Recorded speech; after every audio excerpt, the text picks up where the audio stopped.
Au Père, du Fils et du Saint-Esprit, ainsi soit-il. Je vous salue Marie, pleine de grâce, le Seigneur est avec vous.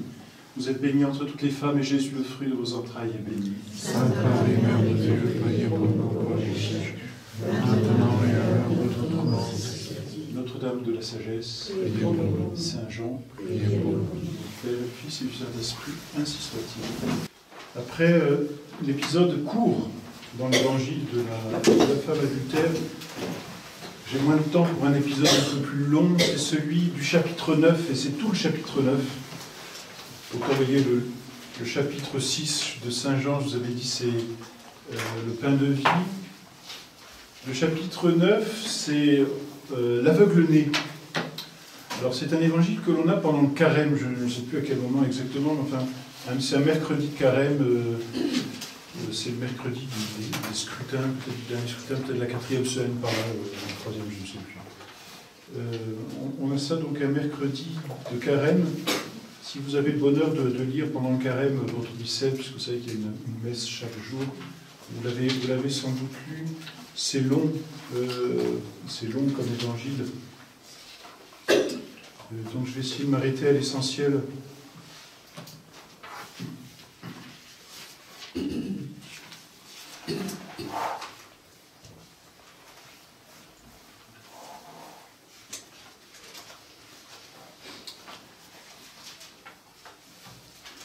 On est après la fête des tabernacles.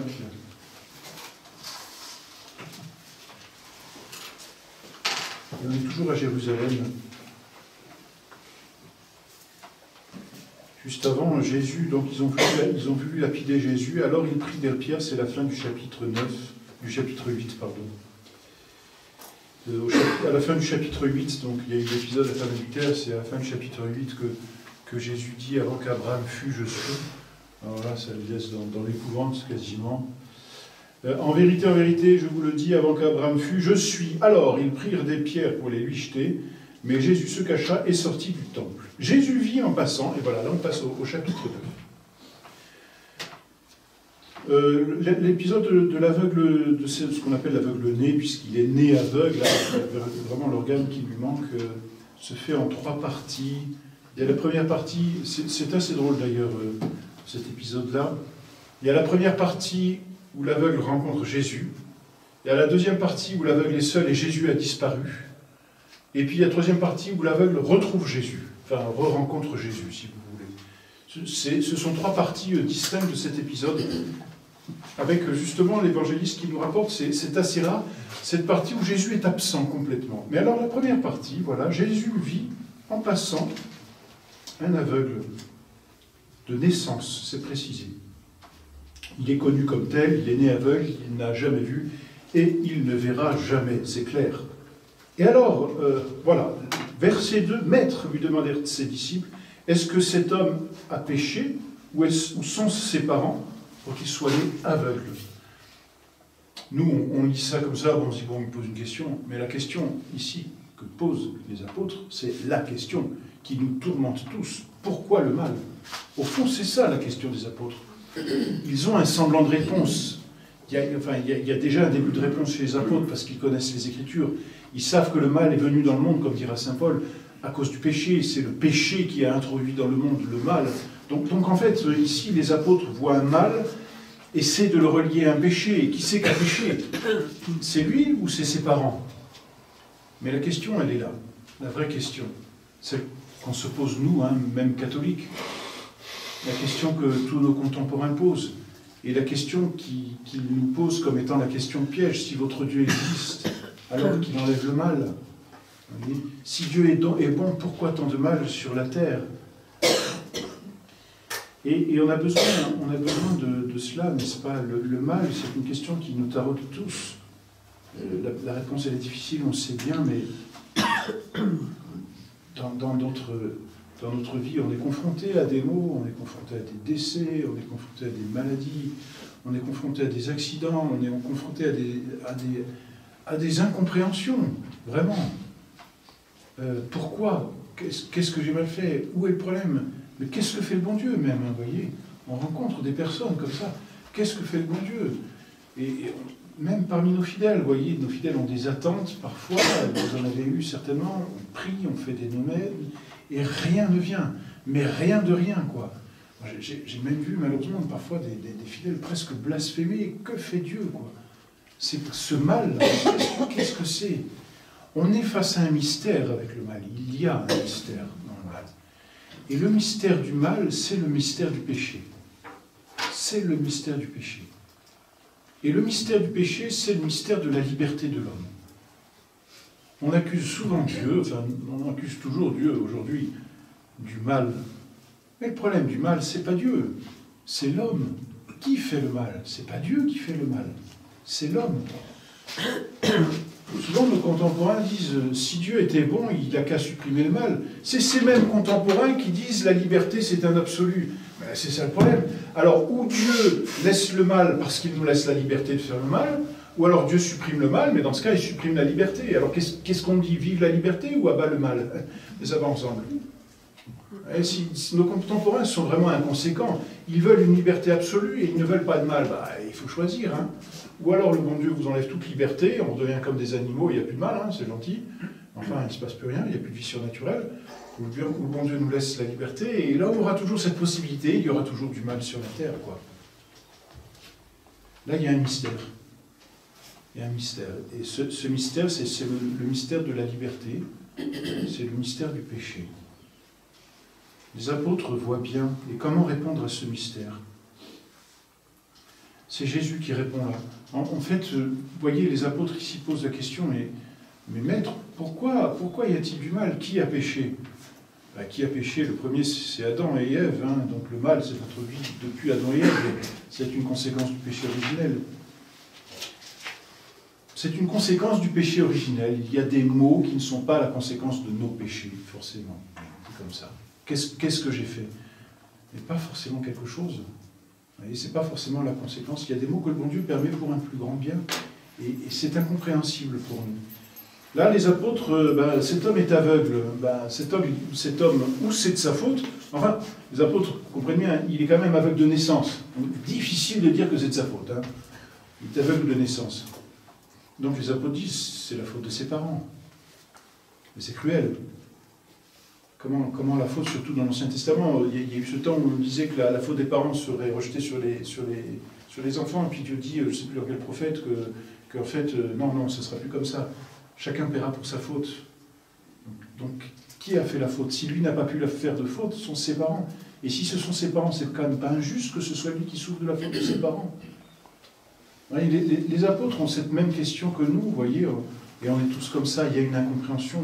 Ce sont les apôtres, maintenant on arrive, on est à la 3e année, là, ça fait, ils ont eu du temps là, avec Jésus, ils en ont entendu des discours, ils ont compris des choses, hein, et ils commencent à avoir une vraie vie spirituelle, une vraie vie intérieure, et il reste des mystères. La réponse de Jésus, elle est très déconcertante, elle est surprenante, et c'est la seule réponse. Il n'y en a pas d'autre. Ici, dans ce cas présent, c'est ni lui, ni ses parents qui ont péché. Alors c'est quoi? C'est afin que les œuvres de Dieu soient manifestées en lui. Voilà. Ça, c'est la réponse incompréhensible, mais il n'y en a pas d'autre à la réponse du mal. La réponse au mal, c'est la gloire de Dieu. Pourquoi le mal? Pour une plus grande gloire de Dieu. Allez comprendre. Pour une plus grande gloire de Dieu. Le mal n'a pas de réponse satisfaisante humaine. Le mal, c'est lié à la déchéance humaine, c'est lié au mauvais choix, c'est lié à la liberté. Mais il y a aussi d'autres maux qui ne sont pas liés à cette déchéance humaine et qui sont pourtant inévitables, comme la maladie. C'est pas parce qu'on a péché qu'on est malade. Attention, hein, dans nos vies, parfois on est comme ça. On a des petits trucs qui nous arrivent et on se dit « qu'est-ce que j'ai fait ?» Alors, soit on en veut à bon Dieu, soit aussi on se dit « est-ce que je ne suis pas un grand pécheur pour que de telles choses m'arrivent ?» Non, il n'y a pas forcément ce genre de réponse. La seule réponse, elle est d'ordre surnaturel. Le mal est permis pour une plus grande gloire de Dieu. La compréhension du mal ne se fait que par la connaissance de Dieu. Dieu permet le mal, c'est comme ça que nous disons, n'est-ce pas, pour en tirer un plus grand bien. Et dans nos vies, il y a des choses mystérieuses, incompréhensibles et douloureuses que nous ne comprendrons que lorsque nous arriverons au ciel. Et là, nous dirons, ah, je comprends mieux. j'avais rien compris sur terre, eh bien, gloire à vous, Seigneur, et on rendra grâce au bon Dieu. Et sur terre, on n'arrive pas, parce que on est obsédé par ce petit côté qui fait qu'on est obnubilé par le mal et qu'on n'arrive pas à voir plus large. Vous voyez, comme notre Seigneur passe son temps à éclairer. La seule lumière, j'ai passé ce discours, il y en avait un avant, il y en avait un encore avant, la seule lumière, c'est Jésus-Christ. Et le mal qui est ténèbres ne peut être compris qu'à la lumière de Jésus-Christ.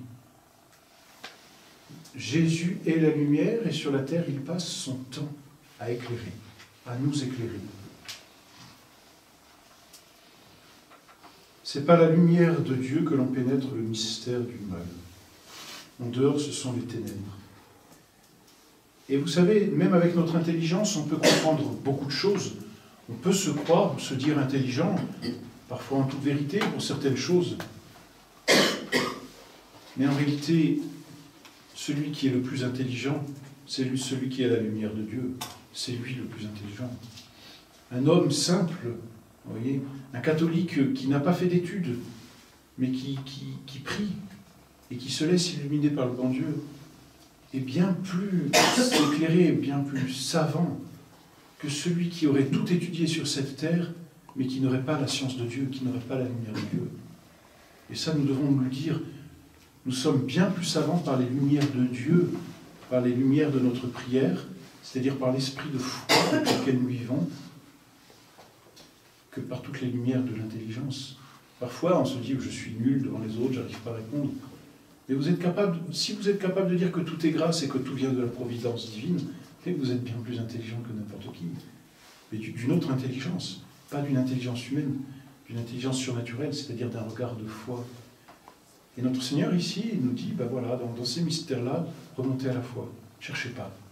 Il y a cette phrase de saint Augustin à propos de certains mystères qu'il y a dans la Bible qu'on n'arrive pas, il dit, ne scrute pas si tu ne veux pas errer.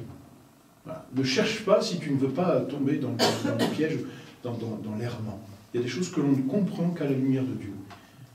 Et cette lumière, elle est faible en nous, et elle n'éclaire pas tout, mais il suffit à nous dire que tout est grâce et que tout vient de Dieu.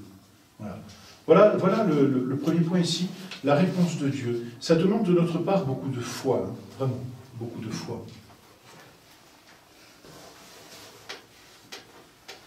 Je ne sais pas si l'aveugle a entendu cette discussion, parce que ils en ont parlé quand ils l'ont vu, donc il devait être assez proche de l'aveugle. Et puis, j'ose croire que les apôtres ne devaient pas être si discrets que ça. Hein. Bon, alors peut-être qu'il a entendu cette réponse, ni lui ni ses parents n'ont péché, donc ça l'a peut-être rassuré. Mais c'est afin que les œuvres de Dieu soient manifestées en lui. Et là, il se dit, bon, bah, à quoi je sers? À quoi je sers? À manifester les œuvres de Dieu. Bon, et puis notre Seigneur ajoute, hein, il faut, tandis qu'il est jour, que nous fassions les œuvres de celui qui m'a envoyé. La nuit vient où personne ne peut travailler. Pendant que je suis dans le monde, je suis la lumière du monde. Voilà, c'est ça la réponse. Je suis la lumière du monde. Vous ne comprenez pas quelque chose? Mon Dieu, je ne comprends pas, mais c'est vous ma lumière, et ça me suffit. Je suis en vous, je suis avec vous, je veux voir par vous, ça me suffit. Tout est grâce. Et ensuite, donc, Jésus fait le miracle. Il a répondu à la question, et maintenant, il va dire, ben voilà, le mal va servir la gloire de Dieu. Ayant ainsi parlé, c'est le verset 6, il cracha à terre. Alors là, c'est drôle, vous voyez, je vous parlais du miracle de Cana. Jésus n'a prononcé aucune parole, il a eu juste la volonté de transformer de l'eau en vin. Ça s'est fait comme ça, là. Ici, Jésus a voulu faire quelque chose d'un peu plus douloureux. Bon, et ça manifeste aussi que pour nous racheter du mal qu'est le péché, il a fallu faire quelque chose. Il ne l'a pas fait comme ça. Bon, il crache à terre, fait de la boue avec sa salive.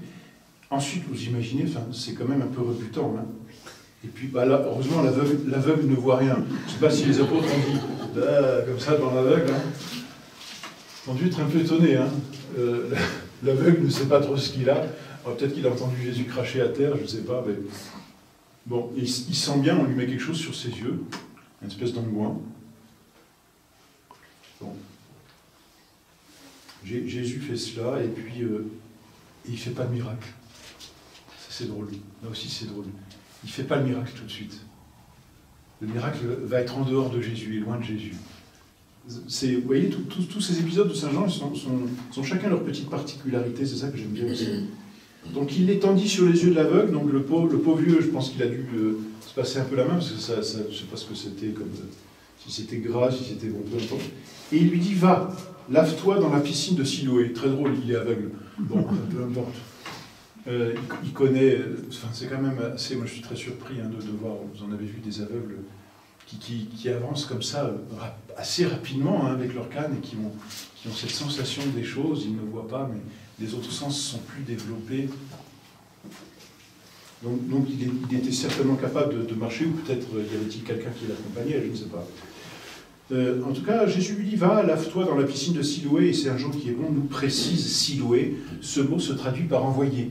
Qui c'est l'envoyé? Missous. Qui c'est l'envoyé? C'est Jésus. Vous voyez tout le symbolisme qu'il y a dedans. Il n'y a que par Jésus que l'on est guéri. Ici, sa cécité représente le mal du péché qui nous aveugle sur Dieu. Qui nous guérit du péché? Jésus et Jésus seul. Peu importe. Ici, je passe. Il partit, se lava et s'en retourna, voyant clair. Là aussi, c'est Saint Jean, il n'y a pas de sentiment. Hein. C'est dit comme ça, crac, il y va, il se lave un peu, il ouvre les yeux. Alors je ne sais pas s'il lui manquait un organe, hein, parce que s'il était aveugle de naissance, bon, le miracle est quand même plutôt éclatant, c'est le moins qu'on puisse dire. Et Dieu seul peut guérir du mal. Voilà. Ça, c'est la première partie de l'épisode, la question du mal et la guérison par Jésus-Christ. La deuxième partie, c'est du verset 8. Elle est longue, je vais essayer de passer rapidement.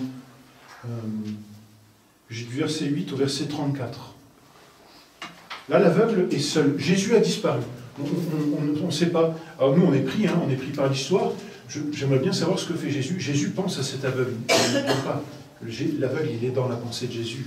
Jésus le suit par sa science divine. Hein. Jésus le suit et Jésus le veut. Les apôtres, ils ont tout oublié. Hein. Enfin, je ne sais pas où ils sont partis. Je ne sais pas s'ils sont allés au temple pour faire des courses. J'en sais rien. Dans les rues de Jérusalem, on se balade, on fait des village vitrines, enfin, peu importe.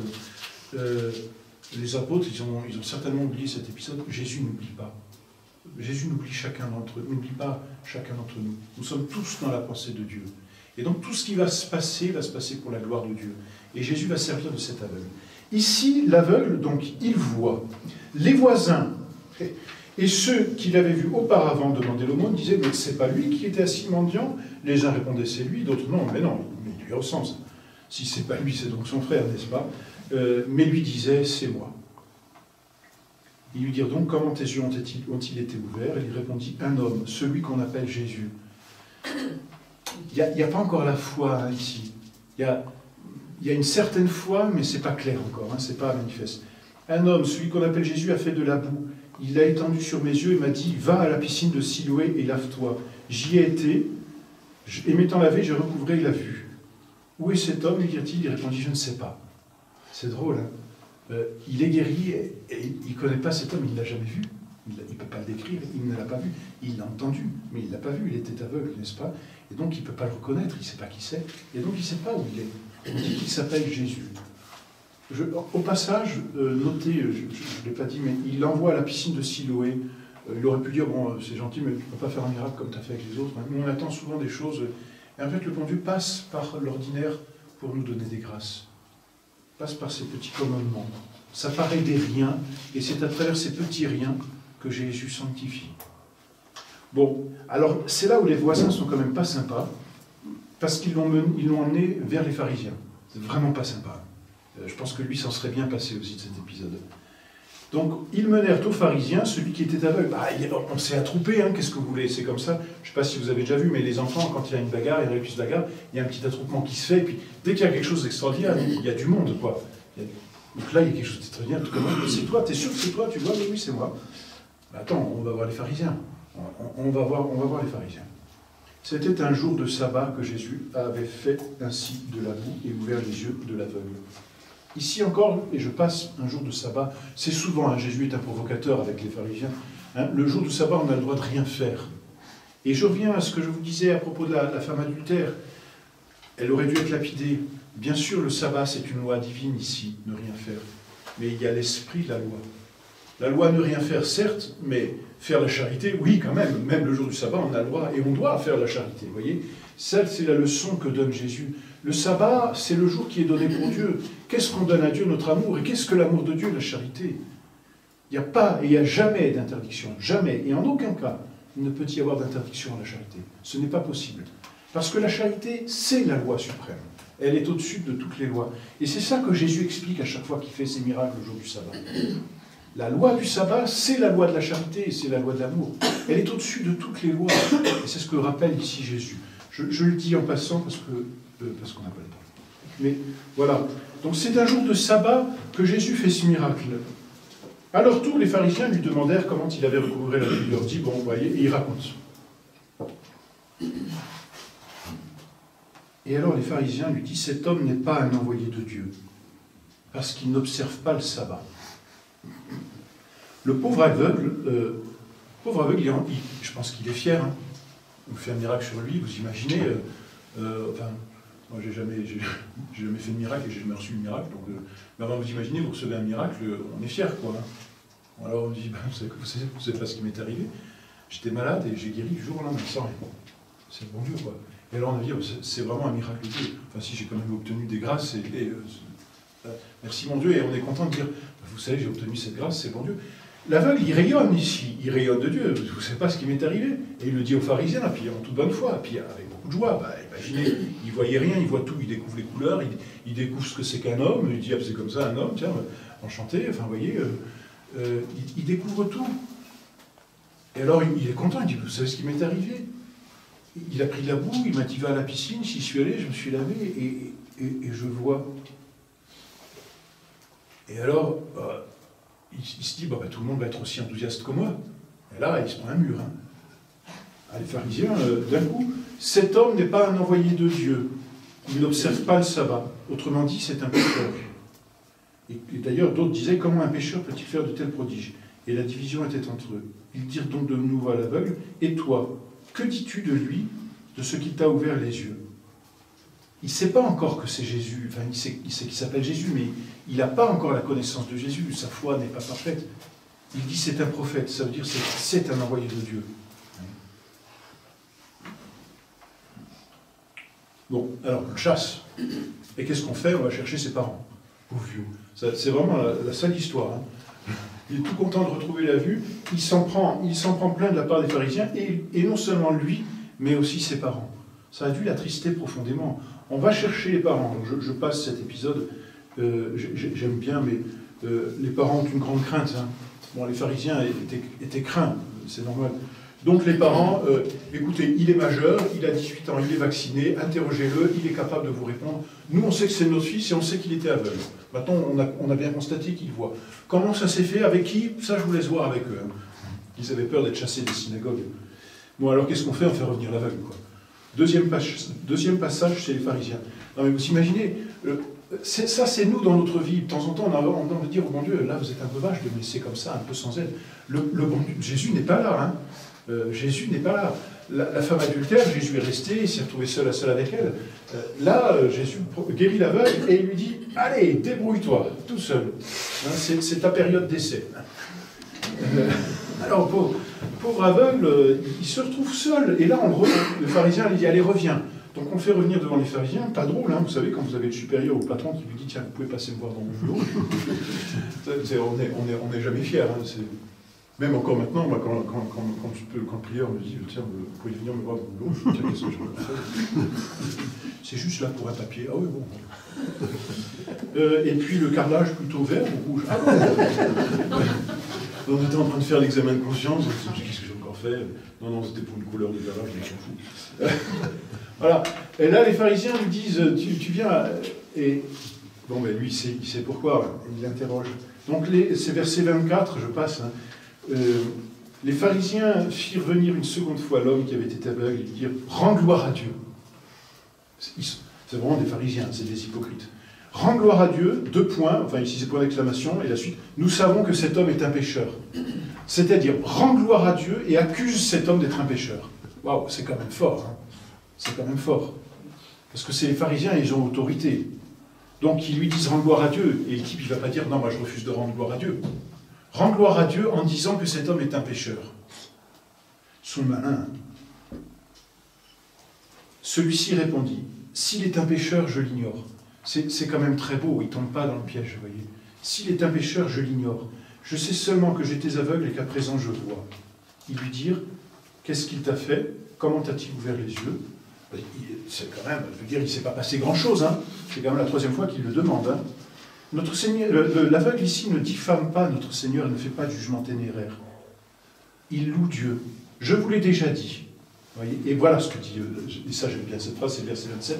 Je vous l'ai déjà dit et vous ne m'avez pas écouté. Vous voyez comment sa foi l'engage quand même. Hein. On voit cet homme, il est travaillé par la grâce de Dieu. Il s'engage de plus en plus. Quelle fermeté, quelle force. Donc c'est les pharisiens, ils ne sont pas drôles, hein, on sait bien. Je vous l'ai dit et vous ne l'avez pas écouté. Donc là, il les accuse, eux. Il n'a pas accusé Jésus, il ne peut pas. Mais il dit, vous ne m'avez pas écouté. Pourquoi voulez-vous entendre encore ce récit? Et il ajoute, j'aime bien cette phrase, est-ce que vous aussi, c'est le vous aussi qui est important, mais est-ce que vous aussi vous voulez devenir ses disciples? Il a dit ça, vous imaginez, mais extraordinaire. Est-ce que vous aussi, ça veut dire, moi dans mon cœur je suis déjà son disciple. C'est super beau, vous voyez, comment la grâce a travaillé dans l'âme de cet aveugle, qui pourtant est arabusté par les pharisiens, hein, et on est à Jérusalem, donc c'est pas n'importe qui. Alors, est-ce que vous aussi, vous voulez devenir ses disciples? C'est un petit provocateur. Hein. Il fallait voir une belle audace, c'est-à-dire une belle force. Il fallait vraiment que sa foi mûrisse. En peu de temps, vous voyez comment Jésus récompense aussi celui qui a l'audace d'afficher sa foi. Vous voyez comment Jésus récompense ici par une force. Alors, verset 28, ils le chargèrent alors d'injures. Vous voyez, ils lui ont dit, vas-y, injurie notre Seigneur, et en fait, c'est eux qui sont en train d'injurier. Et ils dirent, c'est toi qui es son disciple. Bon, ça c'est vrai. Pour nous, nous sommes disciples de Moïse. Là, bon, c'est pas une honte d'être disciple de Moïse, bien évidemment, mais ici, on veut dire, quelle honte. Il y a plus que Moïse ici. Ils sont pas capables de suivre. Et ils ajoutent, nous savons que Dieu a parlé à Moïse, mais celui-ci, nous savons d'où il est. Et cet homme leur répondit. Quelle audace, hein. Ça aurait pu s'arrêter là. Et il dit, il est étonnant que vous ne sachiez pas d'où il est. Donc il les accuse maintenant, hein, ça s'est retourné contre eux. Et cependant, il m'a ouvert les yeux. Et il ajoute, hein, cet homme-là, vous voyez la foi comme elle progresse. Nous savons que Dieu n'exauce point les pécheurs. Mais si quelqu'un l'honore et fait sa volonté, c'est celui-là qui l'exauce. Jamais on n'a ouï dire que quelqu'un ait ouvert les yeux d'un aveugle-né. Si cet homme n'était pas de Dieu, il ne pourrait rien faire. Waouh! Là, il y a quasiment une foi. Alors, il dit c'est un homme de Dieu. Il ne peut pas dire encore c'est Dieu. Mais c'est extraordinaire le travail qui s'est passé dans son âme. Et alors, réponse, tu es né dans le péché. Voyez, on revient au début. Tu étais aveugle parce que tu étais pécheur. Tu es né dans le péché et tu nous fais la leçon. Et ils le chassèrent. Donc, chasser ici, c'est excommunication, interdiction d'entrer dans la synagogue. Ça nous rappelle aussi un peu d'autres situations. Hein. Monseigneur Lefebvre, ce qu'il a eu à souffrir des autorités romaines, hein, c'est quasiment cela. Interdiction maintenant d'église, interdiction de beaucoup de choses. Et puis, je pense, pour la plupart d'entre vous, vous êtes assez âgés pour savoir tout ce qu'il a fallu souffrir de notre fidélité à Dieu. Voyez. Et alors, il la souffre, cette excommunication, il la souffre. Et alors, c'est là, Jésus revient sur scène. Il reste 2 minutes. Alors, Jésus revient sur scène. C'est très beau parce que Jésus n'abandonne personne. Il l'a laissé un peu seul, enfin, pas seul, il a travaillé dans son âme, mais c'était imperceptible. Et cet aveugle ne savait pas que Dieu travaillait dans son âme. Il s'est laissé faire, il a été docile à l'inspiration du Saint-Esprit. Jésus récompense toujours ceux qui ont la foi en lui. Vous savez, on dit Saint Jean est l'apôtre de l'amour, enfin on le dit et c'est vrai, hein, c'est à toutes les pages, mais il y a une chose qui est à toutes les pages, c'est la foi. Vraiment, il y a le verbe crédere dans l'évangile de Saint Jean qui est à toutes les pages. Jésus apprit qu'il l'avait ainsi chassé, et l'ayant rencontré, ça maintenant c'est Jésus qui agit, il va au-devant de cet homme. Il provoque la rencontre. Il lui dit, crois-tu au Fils de l'homme? Donc ici le Fils de l'homme c'est selon l'Écriture, donc c'est le Messie, celui qui doit naître, le Fils de Dieu. Il répondit, qui est-il Seigneur afin que je croie en lui? Donc il ne dit pas je ne crois pas, il dit pas je crois, mais je veux croire. Mais pour croire, il faut que je sache qui c'est. Elle est très belle, sa réponse. Qui est-il Seigneur afin que je croie en lui? Et Jésus lui dit, tu l'as vu. tu l'as vu. Il était aveugle, hein, tu l'as vu. C'est beau, hein. Et celui qui te parle, c'est lui-même. Jésus lui dit, c'est moi, quoi. Ego sum, tu l'as vu. Et alors, réponse, je crois, credo. Je crois, Seigneur, dit-il. Et se jetant à ses pieds, il l'adora. Voilà. Et ça se finit comme ça, non. Ça se finit pas comme ça. Enfin, pour lui, ça se finit comme ça, dans un acte d'adoration. Voilà, un disciple, un beau disciple. Alors Jésus dit, je suis venu dans ce monde pour un jugement, afin que ceux qui ne voient pas voient, et que ceux qui voient deviennent aveugles. Waouh. Et quelques pharisiens, c'est la fin du chapitre, quelques pharisiens qui étaient avec lui, ayant entendu ces paroles, lui dire, sommes-nous, nous aussi, des aveugles, ces pharisiens? Ils ont compris. Hein. Jésus leur répondit, si vous étiez des aveugles, vous n'auriez point de péché. Maintenant, vous dites, nous voyons, votre péché demeure. Demeure, d'ailleurs, encore demeure, oui. C'est chez Saint Jean. La leçon, il y a plusieurs leçons, je vais très vite. Parce que c'est là. La première leçon, c'est celle du péché. Voyez avec la foi. En fait, c'est même la leçon. Il y a deux sortes d'aveugles. Il y a les aveugles matériels, c'est-à-dire ceux qui ne voient pas de façon sensible. Et puis, il y a ceux qui sont aveugles dans leur âme. Dieu nous préserve de cette cécité. Elle est un don de Dieu. La lumière de Dieu est un don de Dieu. Mais quand Dieu nous donne la lumière, il faut regarder avec. Il ne suffit pas de dire j'ai la foi, encore une fois, mais la foi est une lumière dans notre âme. Apprenons à voir toutes choses en Dieu. Sainte Thérèse d'Avila, de l'Enfant Jésus, disait tout est grâce. Quand elle disait cela, elle disait que tout vient de Dieu, et tout ce qui vient de Dieu est une grâce. Tout est grâce. Et apprenons à dire en toutes choses Deo gratias. Apprenons à voir avec notre foi, c'est-à-dire à remonter en toutes choses à Dieu, même dans les choses les plus simples. La cécité de l'âme, c'est pas simplement l'absence de foi, c'est aussi le péché. Parce que c'est une leçon sur le mal, n'est-ce pas? On a commencé avec la question du mal. Il y a des maux physiques, la mort, la souffrance, la maladie, l'accident, bref. Et il y a un autre mal qui est plus grand, c'est le mal moral, ça s'appelle le péché. Et celui-ci aveugle l'âme. Et Dieu aussi nous préserve de nous laisser aveugler par nos péchés. Si vous étiez sans péché, vous verriez, dit notre Seigneur. Et le péché aveugle. Alors voilà, s'il y a bien une grâce ici à méditer et à demander, c'est celle de prendre l'habitude de voir avec la foi. Tout est grâce. Tout ce qui arrive dans notre vie est permis par le bon Dieu pour sa plus grande gloire. Et c'est une grâce dans notre vie. Et voilà, parfois on ne sait pas faire notre examen de conscience. Quand on ne voit pas de péché, apprenons à voir les grâces de Dieu et les lumières de Dieu dans nos journées. Il y en a eu toute la journée. Et cette semaine, je dirais, c'est facile.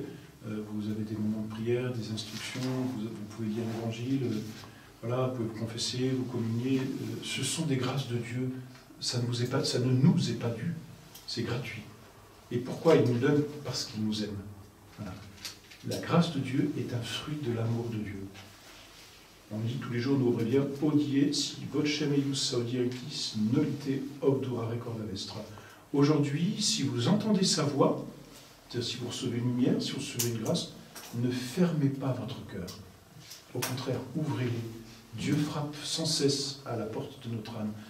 L'aveugle, là, Dieu a frappé à la porte de son âme, ça a été une explosion. Une explosion de foi, une explosion de témoignage de Dieu. Vous voyez. Et Dieu l'a récompensé, il a dit, tu le vois. Là, tu le vois. Et se prosternant, il l'adora. Père, au Fils et au Saint-Esprit. Gloire soit au Père, au Fils et au Saint-Esprit.